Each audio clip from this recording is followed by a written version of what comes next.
Hey guys, welcome back to my channel. Versastyle V here, back again with another reaction video. Today is Friday. Well, Friday for y'all. Today's actually Wednesday for me. But anyways, guys, if you're new to this channel, go ahead and like, comment, and subscribe if you want to see more content like this plus more. And if you're not new, then welcome back to my channel. So today, guys, we are about to react to 10 foods that were invented for another purpose. We did 10 foods that you wouldn't want to eat anymore after you found out how it was made. So I thought, why not go bring it back to food again? But this one seems a little weird. Like, what do you mean invented for another purpose? Like let's say this bottle of water was not meant for drinking. It's meant for taking a bath with. Is that what you mean? We'll find out because I'm about to see right now. Let's react. Hello everyone. Have you ever thought about how lucky we all are? We all live in a blessed time where the shelves in supermarkets are full of food, and everyone, I ain't gonna lie to you, I everyone was can on there for easily find a supermarket treat sweep. for their taste. Few If I was people on know, this show, I however, would've that got many famous everything. and popular products hide a lot of secrets. And no, we're not necessarily talking about their ingredients. We mean why and for whom they were originally created. For example, people still talk about the creation of Franco-Americans' canned SpaghettiOs, a popular product in the 1980s. Who decided to can a portion of cooked pasta? And what about Coca-Cola's alcohol issues? Human not something I would steaks, like get or to flakes eat. that make everyone kinder. Can't wait to find out, and let's get it on. 7-Up.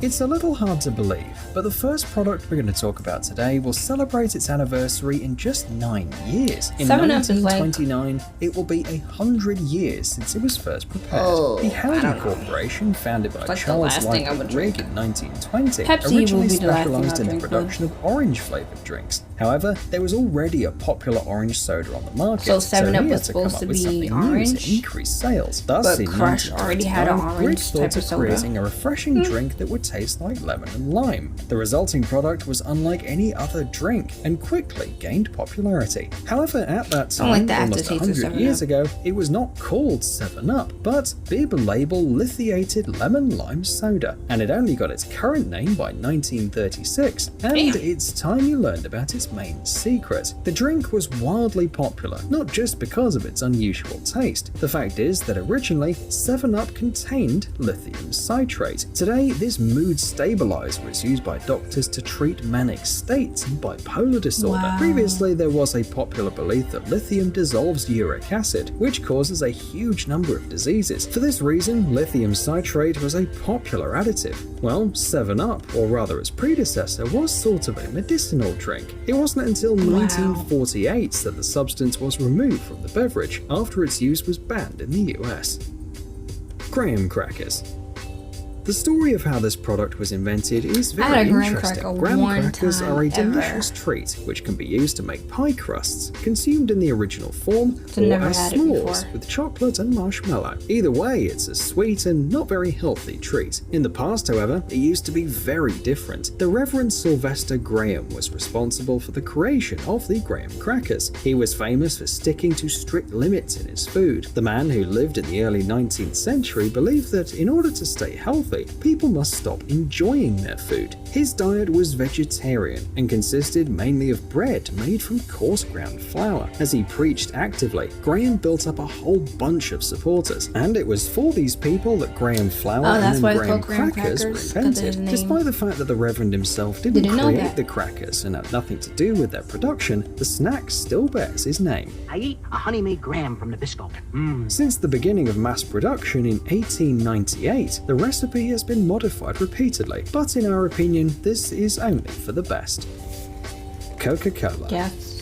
The most popular non-alcoholic drink in the world has more secrets than you think. It is generally believed that Coca-Cola was created on May the 8th, 1886. However, this is only true if we're talking about the classic version of the drink. In fact, Coke's history started even earlier, around 1863. It was then that the French alchemist Angelo Mariani developed the recipe for coca wine. This alcoholic beverage was created from coca leaves and was extremely popular. Even famous personalities such as Jules Verne, Alexander Dumas, and Sir Arthur Conan Doyle were fond of it. At the same time, there was a pharmacist named John Stith Pemberton who lived in America. He was involved in the Civil War, during which he became a morphine addict. In an attempt to find a cure for it, he came across information about coca wine. Pemberton came up with the idea of creating his own version of the magic beverage, and that's how Pemberton's French wine coca appeared. The product was marketed as a cure-all for many diseases: nervous disorders, physical and mental exhaustion, constipation, headaches, nervous breakdown, impotence, and of course, morphine addiction. It was miraculous. Soon, however, the recipe had to be changed. The temperance movement in 1886 led to the appearance of a non-alcoholic version. However, before becoming the drink that we all know and love, Coca-Cola went through a lot of transformations. After all, it was originally patented as a cure for nerve disorders. Cornflakes. Oddly enough, this simple and delicious breakfast is related to Reverend Graham, the one we mentioned before. Cornflakes were distributed under the brand Kellogg's Cornflakes and marketed as part of Graham's diet. According to the creators' beliefs, they had the ability to reduce indigestion and even fix morally destructive behavior.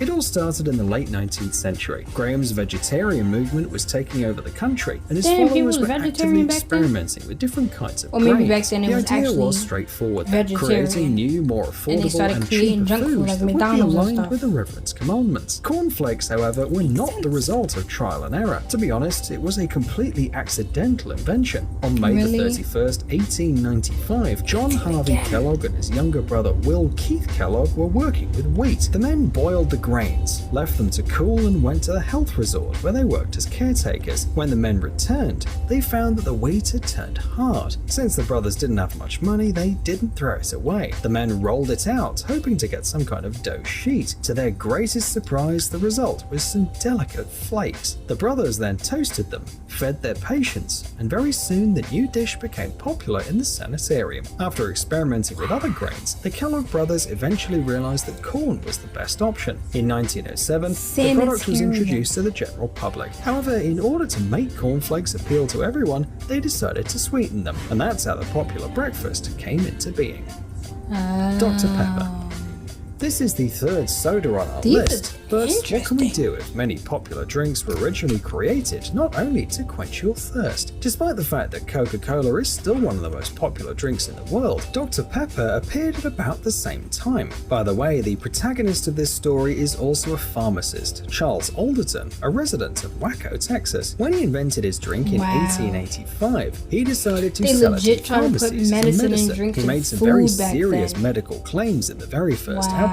According to him, Dr. Pepper could improve digestion, give you strength, make people more energetic and active. It sounded like a nice tonic drink. Nothing of it was true, of course. However, because of the large amount of sugar in the drink, people did feel a small rush of energy. Salisbury steak. If you come across a Salisbury steak in the supermarket, you should know that once upon a time it was widely considered a cure for many diseases. The creator of this delicious dish is believed to be American physician James Salisbury. During the US Civil War, he worked as a military doctor. That's when he found out that diarrhea, which affected soldiers on a massive scale, could be stopped with a special diet: coffee, lean chopped beefsteak, and nothing else. A little later, he became fond of healthy foods and strict diets, but his idea of healthy was very peculiar. Salisbury believed that people are predators, and that's why we have fangs. The doctor also believed that vegetables and food containing starch were the cause of most diseases, and that's how he got the idea for a Salisbury steak. It's minced beef seasoned with onions and spices. The resulting steak is roasted or boiled and served with brown sauce. Since 1888, Salisbury has actively promoted this dish as a path to health and longevity. He suggested eating it 3 times a day with plenty of water to cleanse the digestive system. Obviously. Goo Goo clusters. mad water. There was a I never heard terrible of this. period in US history Google known as the Busters. Great Depression. In 1929, the stock market collapsed, which led to an economic crisis. And so, like dominoes, one after another, the consequences began to affect companies and then ordinary people. The unemployment rate jumped from 3 to 25%. Another disaster was a drought that destroyed many crops all over the country. People who had jobs were considered lucky, but even they didn't always have enough money to feed themselves. Why Yo, are we what if we telling you still all this dress though? like that? Well, because Goo Goo Cluster cookies are an important part of this story. In the 20s and 30s, they only cost a nickel and were actively promoted as a nutritious, high-calorie lunch. Since the working class was constantly undernourished, Goo Goo Cluster were indeed very valuable. These treats were delicious and relatively inexpensive. Chewing gum. Everything was inexpensive back Up to then. the 1760s, people actively used various resins as gum, but we wanted to talk about the chewing gum we consume today.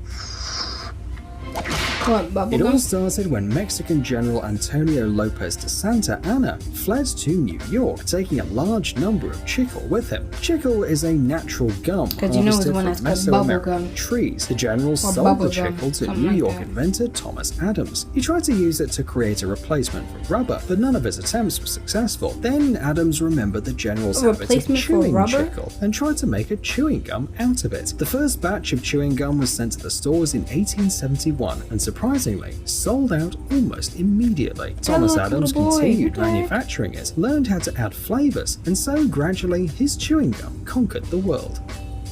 Brandy. Wow.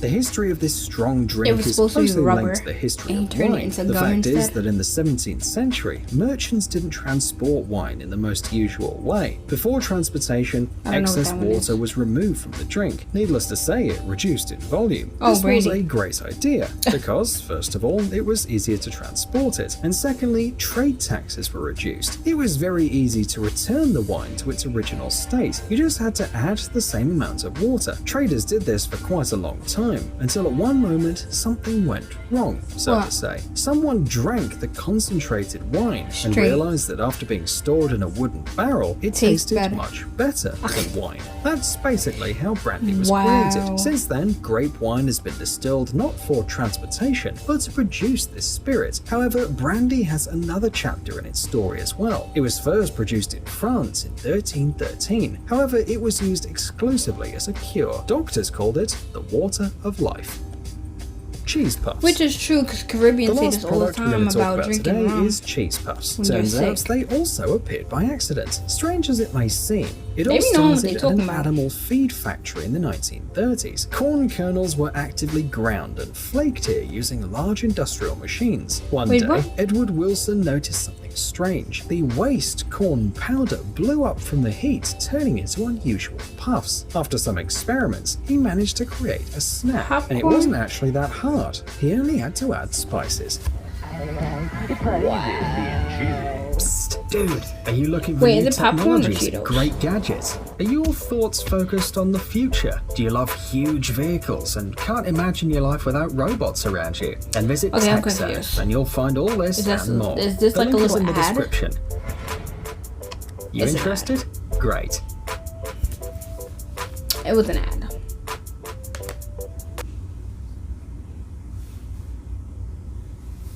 Y'all, some of these, not some, majority of these were dead on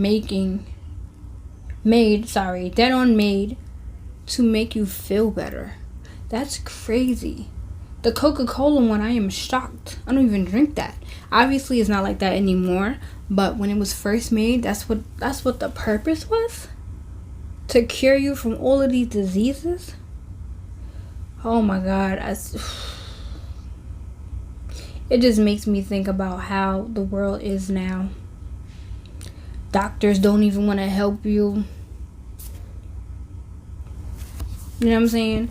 And it's like, oh yeah, they prescribe you medicine, but they're not helping you. You get what I'm saying? They're taming it so you can come back. When back then, come on now. When back then, all they did was make things to make you feel better. They put it in a drink. Did you hear all those things that they said somebody had? Actually, not even somebody, just a list of things that you can have in general. And Coca-Cola was curing it? And now it's just like mad sugar and nothing else that is basically just a drink to drink now? What? And the rum one, the brandy, I already knew that. Like I said, the Caribbeans be knowing they stuff. So, when you have mucus and stuff in your chest, sore throat, whatever the case is, you put some brandy, some honey, some lemon, you drink it, you're good. And I've tried it before and I was fine the next day. Get you some cough syrup, the whole week you're still sick. Like, I don't get it. And then the food, like how they were eating back then. Whole vegetarians back then. Now we have all these processed foods. Like, I get it. Everybody want to make money, but nobody want to make people feel healthy or be healthy. No. They do that to make them feel sick so that way they can go to the doctor and the doctor can somewhat fix them, and then they come back again to the doctor, pay more money. Oh my God, this world. But anyways, guys, not gonna ramble too long because the video was a decent amount of time anyway. But anyways, guys, if you like this video, go ahead and give it a thumbs up, like, comment, and subscribe to this channel if you want to see more content like this plus more. And yeah, today was my last day. Well, my last video, I should say. But last day too, guys, because like I said, today is Friday. So I will see you guys in my next reaction video next week. Bye.